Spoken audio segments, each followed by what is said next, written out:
اوبو اعلنت عن موبايل جديد وهو موبايل كي 7 5G الجديد من الشركة، وهو بيجي بمواصفات كويسة جدا والتسعير ممتاز جدا بالنسبة للمواصفات اللي هو بيقدمها. فلو كنت حابب تعرف تفاصيل اكتر عن الموبايل ياريت تتابع الفيديو، بس ما تنساش تعمل اشتراك في القناة وتعمل لايك وتفعل جرس الاشعارات وتكتب لنا تعليق برأيك في الموبايل.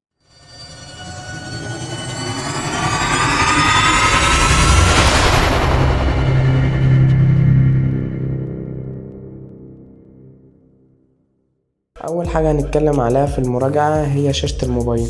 هو بيجي شاشه من نوع اموليد، وهي طبعا ممتازه جدا وتشبع الالوان فيها ممتاز جدا، وبحجم 6.4 انش، وبيجي بدقه فول اتش دي بلس، وبيمتاز بمعدل تحديث يبلغ 90 هرتز، وبيجي بقطع صغير في الجزء الاوسط العلوي عشان الكاميرا الاماميه. تاني حاجه هنتكلم عليها في الموبايل وهي المواصفات الداخليه او الهاردوير يعني للموبايل. وهو بيجي بمعالج سناب دراجون 765G، وبيجي بذاكرة عشوائية بحجم 8 جيجا رام، وبيجي كمان بذاكرة داخلية 128 أو 256 جيجا بايت، قابلة للتوسع عن طريق كارت الميموري اللي هو مايكرو اس دي كارد. بعد كده هنتكلم عن كاميرات الموبايل. والكاميرات في الموبايل ده بيجي باربع كاميرات في الظهر بدقة 48 ميجا بكسل للكاميرا الأساسية، وبدقة 8 ميجا بكسل للكاميرا التانية اللي هي واسعة الزاوية، وبدقة 2 ميجا بكسل للكاميرا الماكرو، وبدقة 2 ميجا بكسل للكاميرا المسؤولة عن استشعار معلومات العمق.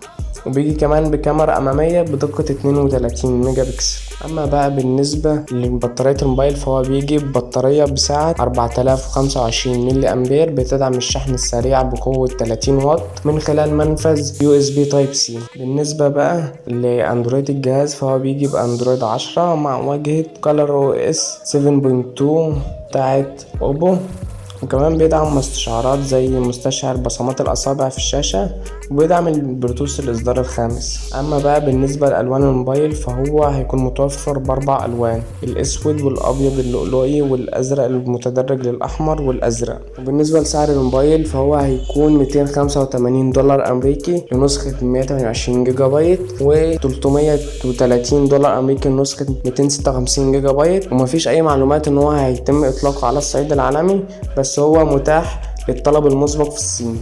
وبكده يكون انتهت مراجعة النهاردة. يا رب تكون المراجعة عجبتكم.